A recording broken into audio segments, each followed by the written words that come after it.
whispers of the wind, and waiting. A wide shot of an old, almost deserted cafe, the Nook, its windows heavily streaked with rain. The interior lights are dim, casting long, unsettling shadows. On a worn wooden table, a vintage typewriter sits open with a blank page, and next to it, a forgotten, half-empty coffee cup with steam curling eerily. In the background, through the rain-blurred window, a shadowy, indistinct figure can barely be made out. Lena was a short story writer, often finding her inspiration in the rain-soaked nights. This particular night, as a heavy downpour drenched Arcadia, an unfamiliar sound pierced the usual rhythm of raindrops. A faint, mournful piano melody drifting up from the street. It was a melody out of place in such a quiet neighborhood. Lena peered out her window and saw a solitary figure standing beneath a partially functional streetlight. He held no umbrella. Instead, he clutched a strangely carved wooden box, resembling an antique music box. His face was obscured by the high collar of his coat. A mix of curiosity and dread tightened its grip on Lena. The melody abruptly ceased. The man raised the box in a strange gesture, then vanished into the rain-devoured darkness, leaving behind the chilling feeling that the tune had been directed specifically at her. Lightning reveals truth. A dark, ominous night scene. A blinding white lightning bolt dramatically tears across the sky above city rooftops. The fleeting light starkly illuminates the shadowy figure of the mysterious man as he sprints down a narrow, wet alley. On the ground directly in front of him, clearly visible for a split second, is the closed wooden box he dropped, appearing to emit a faint, unearthly glow. Lena couldn't sleep. After 2 hours of internal struggle, she decided to venture downstairs.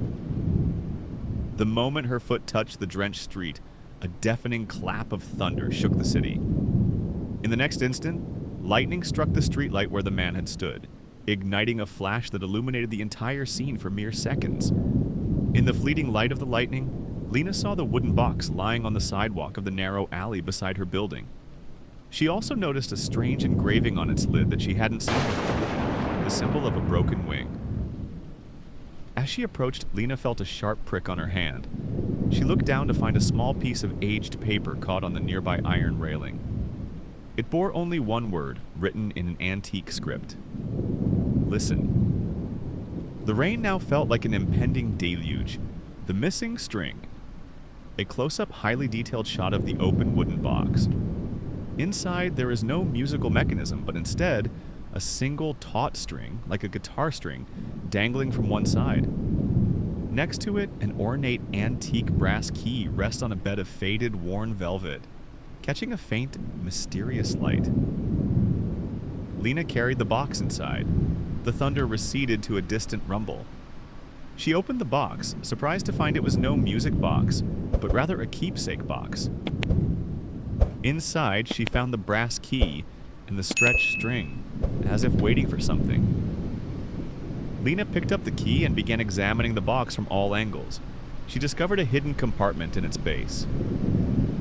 When she used the key, a panel slid open to reveal a yellowed newspaper clipping from 30 years ago.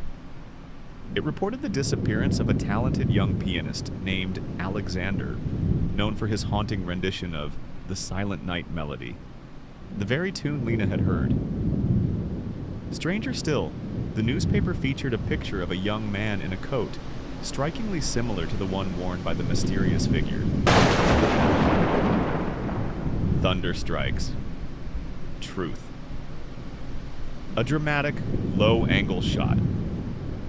Lena stands in a dark, imposing hall, perhaps a decaying, abandoned concert hall or old theater, clutching the wooden box. Behind her, lightning violently strikes the ground outside a massive window, casting her shadow, distorted and monstrous, onto the opposite wall. The overall atmosphere is unsettling and suspenseful. Her suspicions drove her to investigate.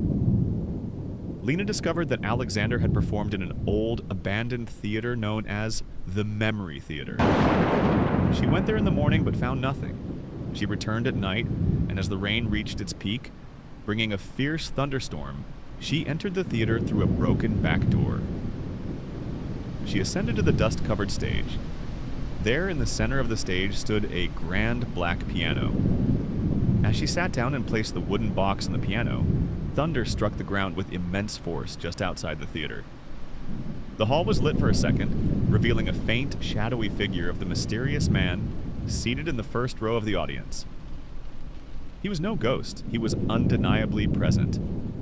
Then Lena saw that the stretched string in the box was missing from the piano. It was the very last G string. She realized the man hadn't dropped the box by accident. He had given her the final piece to complete the melody, the true melody and conclusion. A warm, focused close-up on Lena's hands as they carefully placed the missing string into its position on the grand piano. The lighting is intimate, coming from a small table lamp or faint candlelight, giving a sense of resolution and peace after the horror. Without hesitation, Lena took the string and placed it in its proper position. As soon as the string was taut, the eerie, shadowy figure vanished. Lena felt an overwhelming sense of confidence, and her fingers began to play the tune she had first heard. The Silent Night Melody. Lena was not a pianist, yet her fingers moved as if they had known the melody forever. The melody wasn't mournful as it had seemed, but rather a song of farewell and a plea for help. When she finished, she found a final note resting on the piano keys. Thank you. Now I can rest. The melody was the voice of my imprisoned soul. Lena realized the mysterious man was Alexander himself, who had been trapped for 30 years waiting for someone to complete his broken melody. That night, the rain ceased completely, and the morning sun rose over Arcadia for the first time after the storm. Lena understood that her true story had only just begun. A serene shot of Lena sitting in her quiet cafe, looking out the window at a clear blue sky. Her hand rests on a brand new typewriter and she smiles gently. Beside her, the wooden box sits empty and closed. The overall feeling is one of peace, resolution, and a new beginning after a harrowing experience. If you liked the video, don't forget to subscribe to the channel and hit the bell icon to get all the new updates. Also support me with a like so I can keep making more.